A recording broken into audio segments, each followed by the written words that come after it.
Alors déjà, je ne recueille pas des confessions. Jamais. Je n'ai jamais recueilli de confessions, mais des confidences. Les deux mots se ressemblent, mais justement, quand les choses se ressemblent, ça veut dire aussi qu'elles sont très loin l'une de l'autre. Je ne sais pas comment dire. Leur ressemblance fait que j'ai envie d'appuyer sur la différence. La confidence, pour moi, c'est quelque chose de sensible, qu'on n'a pas forcément partagé avec d'autres. Peut-être parce qu'on n'a pas pu le partager avec d'autres, peut-être que c'est interdit de le partager avec d'autres, peut-être qu'on pense que ça n'intéresserait personne. J'aime bien cette idée aussi qu'on vienne confier des choses qu'on n'a jamais racontées parce qu'on pense que ça n'intéresserait personne. Et ces choses qui n'intéressent personne intéressent un écrivain.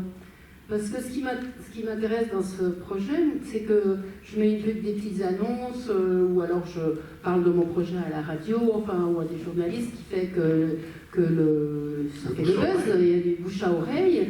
Et ce que je demande aux gens, ce que je pourrais aussi bien vous le demander à vous, c'est venez raconter une chose. Choisissez une chose de votre vie, il ne s'agit pas de me raconter votre histoire, mais choisissez un point de votre vie, un souvenir, un rêve, une aspiration, et moi je vais l'entendre, et je vais la réécrire d'une certaine façon, c'est-à-dire que je vais m'en inspirer comme un matériel pour faire une nouvelle, un monologue, peut-être la mélanger avec d'autres, enfin donc avec toute une grande liberté d'interprétation, tel est le projet. Hein. C'est un projet littéraire, c'est pas un projet sociologique ou journalistique.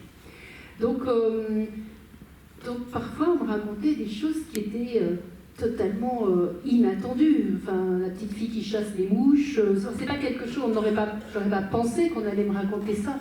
On ne me raconte pas forcément des choses importantes, mais c'est ça qui est précieux, quoi. C'est ces choses qui font l'humanité, c'est ces choses qui font l'être humain. Enfin, j'ai travaillé sur ça, sur des émotions. Enfin, je pense que j'ai toujours essayé de mettre en lumière les émotions que chacun m'apportait, m'offrait.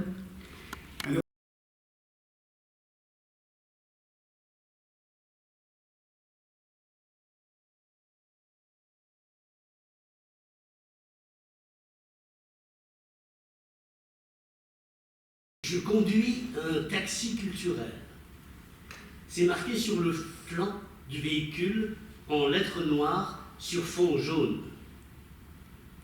Le taxi culturel, c'est une chose que j'ai inventée. Parce que non seulement j'ai réalisé mon rêve, mais je l'ai amélioré. J'ai transformé ma voiture en lieu de culture. Ça a commencé en 2016. J'ai mis des livres dans la poche, derrière le siège. Mes clients ont aimé cette initiative. Je me suis dit, pourquoi ne pas aller plus loin? J'ai pensé qu'on pourrait visionner des courts-métrages pendant les trajets. Alors j'ai installé un écran dans la voiture, et puis j'ai installé un échiquier, un vrai, avec des pions aimantés pour qu'il ne tombe pas quand on passe dans un nid de poule. Depuis, tous les clients jouent ensemble.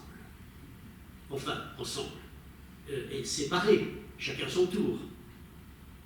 Le jour où quelqu'un fait échec et mat, je l'annonce sur la page du taxi culturel. Monsieur Ahmed est venu dans le taxi entre le théâtre municipal et la gare maritime et il a fait échec et mat. Je lui donne un mug avec le logo, on prend la photo, je la poste, ça met de l'ambiance. Aujourd'hui, je suis un homme comblé. J'ai la passion de conduire, la passion de découvrir les clients. Pour moi, faire ce métier, ce n'est pas simplement emmener un passager d'un point à un autre. La voiture, c'est déjà une destination.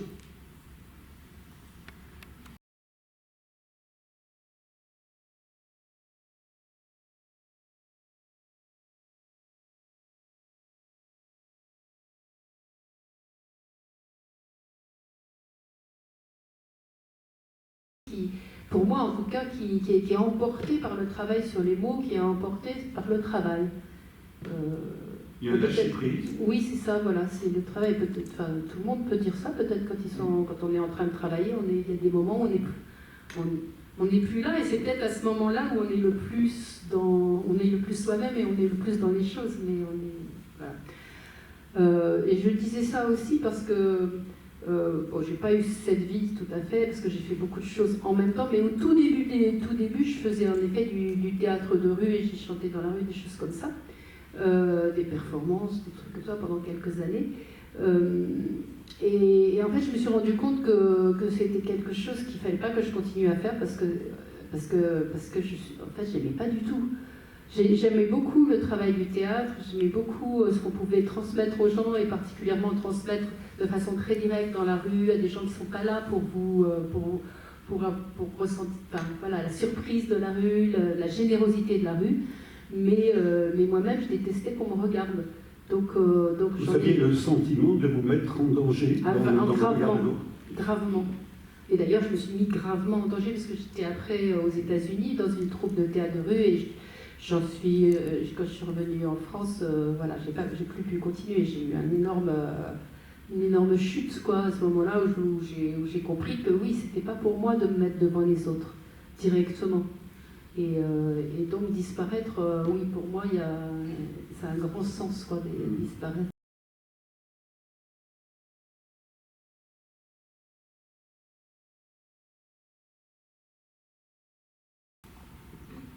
Je m'appelle Fatia. J'ai 32 ans, bientôt 33, je suis célibataire. L'année dernière, j'ai rencontré un certain, on va l'appeler Malek, moderniste de gauche, disons, il boit, il fume. Chez nous, il y a de grandes méprises. Certains hommes pensent qu'ils sont modernes parce qu'ils ne se plient pas aux règles de la religion. Mais en fait, ce sont des archaïsmes ambulants. Aucun esprit critique. Aucune question profonde sur eux-mêmes, leur relation aux femmes, aux enfants, au monde. Ce Malek, donc, que j'ai rencontré, avec qui j'ai eu une affaire, comme on dit en anglais, cet homme marié, je le précise, et je précise également que je ne savais pas qu'il était marié quand nous nous sommes rencontrés, il ne met pas son alliance. Cet homme, qui est progressiste donc, sa femme est très déçue de lui. Et je peux deviner pourquoi je le serais aussi si j'étais à sa place. Et comme elle ne s'autorise pas à avoir un amant, parce que nous vivons dans une société où c'est difficile l'adultère pour les femmes, et quand je dis difficile, c'est un euphémisme, eh bien elle, sa femme, je parle de la femme de Malek le moderniste, a décidé de porter, non, pas de porter plainte, de porter le voile pour faire chier son mari. J'aimerais que tu puisses voir sa tête quand il me raconte ça. Et il prend son air de chien battu, comme si c'était lui la victime. Il me demande conseil. Je ne sais plus quoi faire, se lamente-t-il. Dieu est devenu l'amant de ma femme. Je crois qu'il aurait préféré un amant en chair et en os. Intéressant, non? Le voile, comme une façon de s'opposer à son mari, de s'en abstraire, et de s'abstraire des hommes en général, ces individus qui croient qu'être moderne, c'est avoir des maîtresses, fumer des blondes, boire du château Mornag et dire « Ne t'inquiète pas, ma chérie, je m'en occupe » quand il y a de la vaisselle à ranger. Et puis qu'ils ne le font pas, parce que l'important pour eux, c'est d'avoir prononcé les mots magiques « Ne t'inquiète pas, ma chérie, je m'en occupe ». Malek, le moderniste. Et blablabla, il parle, me raconte comment sa femme se comporte avec lui. Et moi je pense, remets ton alliance, pauvre chérie, et ne reviens jamais me voir. C'est tout ce que je te demande. Merci.